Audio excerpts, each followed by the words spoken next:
Imyaka isaga 100 yahombeye u Rwanda. Inkuru dukesha Igihe. Kuva ku mwaduko w'abazungu, mu Rwanda hakozwe byinshi bigaragaza kutareba kure kw'abayobozi bari bahari.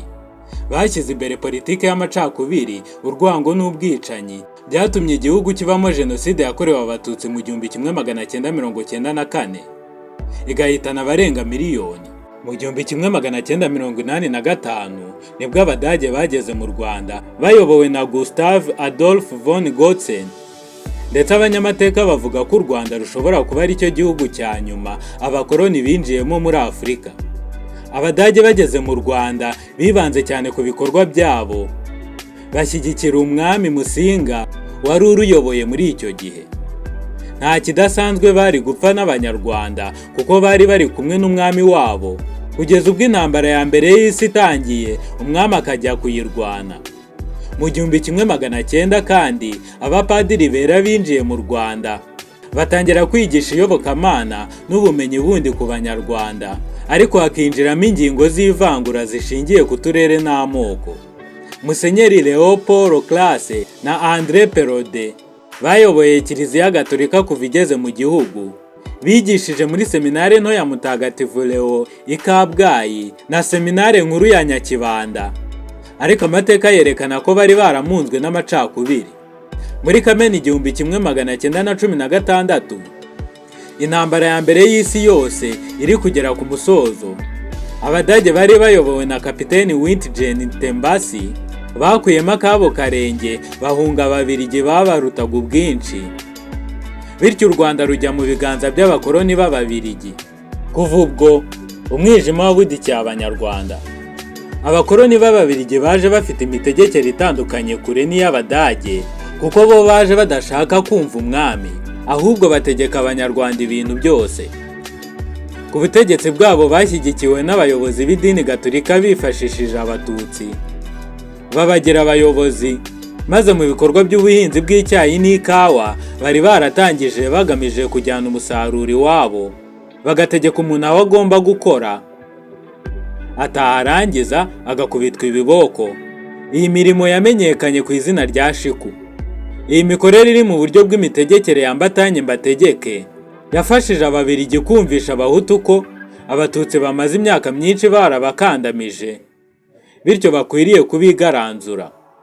Ingengabitekerezo y'ivangura yabibwe na Musenyeri Classe wanumvikanaga n'Ababiligi cyane, yakomeje gukwirakwizwa mu mashuri no mu zindi nzego z'ubuzima bw'abaturage. Mu 1959, mu cyiswe impinduramatwara yari iyobowe n'Abahutu, inashyigikiwe na Kiliziya Gatolika yo yari ifite ingufu, Abatutsi barameneshejwe ndetse inzu zabo ziratwikwa, ibintu byabo birasahurwa, bamwe baricwa.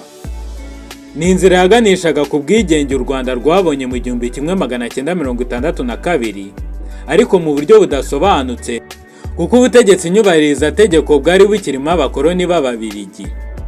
Perezida wa Ibuka Dr Gakwenzire Philibert avuga ko ubuyobozi bw'u Rwanda mu bihe bya kera bwaranzwe no kutareba kure, aho abantu bakomeje kugendera mu migirire y'abakoloni, ntibite ku bumwe n'iterambere ry'Abanyarwanda.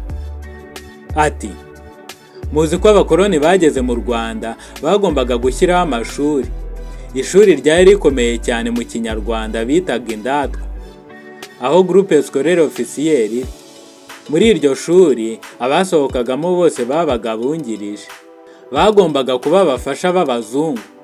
Abayobozi bose rero muri Repubulika ya mbere n'iya kabiri bagize amahirwe yo kwiga, aho bose bagombaga kuba babungirije aho kugira ngo bateze igihugu imbere. Urugero ni uwari Minisitiri wa Minitrape Zirorera Joseph, wari warategetse ko Kaminuza Nkuru y'u Rwanda mu ishami ryayo ryitwaga SCAPE itazatanga impamyabumenyi ya engineering ihwanye n'icyiciro cya kabiri cya kaminuza, kugira ngo igihugu kitagira undi muntu ufite impamyabumenyi nk'iye. Leta yashyigikiye ivangura mu mashuri. Inama nkuru y'ishyaka Parmehutu ryari ku butegetsi bwa Kayibanda Gregoire yateranye mu 1969, yemeje ko hagomba kuba igenzura ry'ubwiganze bw'amoko mu mashuri y'u Rwanda, Mu itangira ry'umwaka w'amashuri 1972 1973 iyo gahunda itangira gushyirwa mu bikorwa.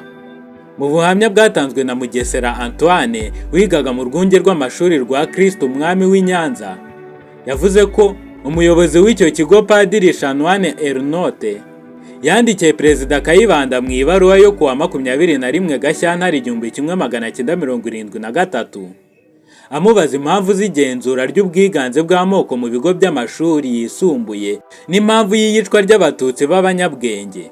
Kayibanda ngo yamusubije ko ubuyobozi bw'igihugu ari bwo bwemeje gahunda y'iryo genzura kandi rikaba rigomba gushyirwa mu bikorwa nta nkomyi. Muri icyo gihe bamwe mu bana b'abatutsi bigaga mu mashuri yisumbuye barimo Yosiya Senyonga bakoze ikizamini cyo kwiga muri Kaminuza Nkuru y'u Rwanda ariko ntibabibemerera. Kuva muri Gashyantare 1973 umwana w'umututsi kugira ngo yemererwe kongera kwiga muri Kaminuza Nkuru y'u Rwanda byari bigoye. Abana b'abatutsi bigaga mu mashuri yisumbuye batangiye guhigwa bukware. Abatutsi bakoreraga leta n'ibigo byigenga batangiye kubirukana ku kazi. Ibyo byabaye icyorezo mu gihugu hose. Abatutsi bize bose bamarirwa ku icumu, abarokotse bahungira mu bihugu by'abaturanyi birimo Uganda, Uburundi na Repubulika Iharanira Demokarasi ya Kongo. Muri uru rwego kandi harimo n'ikindi kibazo cyo gusimbuza abana bakomoka mu miryango yoroheje abatsinze b'abayobozi. Hinjiyemo ruswa n'icyene wabo. Ibi nabyo ni igihombo ku buzima bw'igihugu kuko abafite ubushobozi basubizwaga inyuma hakazamurwa abadashoboye. Politike y'ivangura ntacyo yageraho. Kuva ku buyobozi bw'abakoloni b'Ababiligi kugeza kuri Repubulika ya mbere, amashyaka yari ahari yari ashingiye ku moko, yose afite intego yo kuzamura abahutu, abiyita bene gihugu.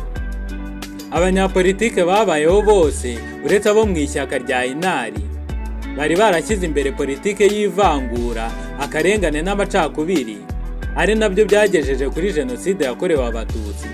Repubulika ya kabiri yagiyeho mu 1973 iyobowe na Juvenal Habyarimana wavugaga ko agiye gukosora amakosa yakozwe na Perezida Gregoire Kayibanda, ariko nawe yaje akomereza kuri politike y'uwamubanjirije.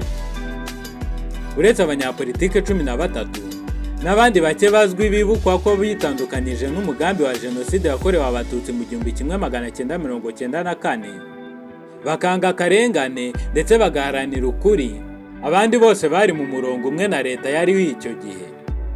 Mu muhango wo gusoza icyumweru cyo kwibuka ku nshuro ya 29 jenoside yakorewe abatutsi, Minisitiri w'Ubumwe bw'Abanyarwanda n'Inshingano Mboneragihugu Jean Damascene Bizimana yavuze ko iyo tugira abanyapolitike benshi mu bahigwaga bagira ubutwari bwo guhangana na politiki y'ubwicanyi, ntabwo intagondwa zibumbiye muri Hutu Power zari kugira imbaraga n'ubushobozi bwo kwica abatutsi barenga miliyoni hose mu gihugu.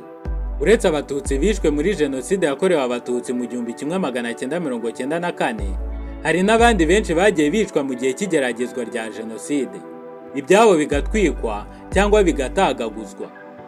Amateka agaragaza ko ubukungu bw'u Rwanda kuva mu 1973 kugeza mu 1980 bwavuye ku izamuka rya 6.5% buramanuka bugera kuri 2.9%, ndetse byarakomeje kugera mu 1990. Kuva mu 1990 kugeza mu 1994 ubukungu bwagabanutseho ku mpuzandengo ya 40%. Byanagize ingaruka ku buzima bw'igihugu cyane. Nyuma y'urugamba rwo kubohora igihugu, RPF Inkotanyi imaze guhagarika jenoside yasanze mu mufuka w'igihugu nta kintu kirimo.